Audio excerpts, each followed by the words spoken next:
న్యాయస్థానం ఉన్నది న్యాయం చెప్పడానికి, ఉచిత సలహాలు ఇవ్వడానికి కాదు.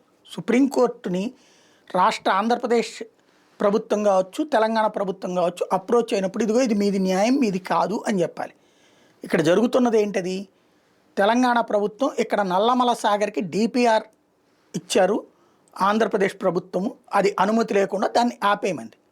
అప్పుడు సుప్రీంకోర్టు ఏం చెప్పాలి? డిపిఆర్ అనేది డిపార్ట్మెంట్ ముందు అసలు ఓ ప్రాజెక్టుకి అనుమతి ఎప్పుడు వస్తుంది? డిపిఆర్ తయారు చేసి ప్రాజెక్ట్ రిపోర్ట్ అంతా డీటెయిల్డ్ ప్రాజెక్ట్ రిపోర్ట్ తయారు చేశాక అది తీసుకెళ్ళి కేంద్ర ప్రభుత్వం దగ్గర పెడతారు. అప్పుడు దానికి అనుమతి ఇవ్వాలా లేదా అన్నది ఉంటుంది. అంటే ఆ డిపిఆర్ఏ తయారు చేయొద్దని చెప్పే అధికారం పక్క రాష్ట్రం వాడికి ఎందుకు ఉంటుంది? నువ్వెవడరా మాట్లాడడానికి అని అడగాలి కదా. అది వదిలేసేసి దీంట్లో మధ్యవర్తిత్వం చూసుకోండి, లేకపోతే కనుక సివిల్ సూట్ వేసుకోండి అంటే ఇదివరకు మరి తెలంగాణ ఆంధ్ర విభజనకు సంబంధించిన దాంట్లో కోర్టులో పిటిషన్లు పడ్డప్పుడు ఈ రోజు వరకు విచారించలేదే. రాజ్యాంగ వ్యతిరేకమా కాదా అన్నది కూడా చెప్పలేదే.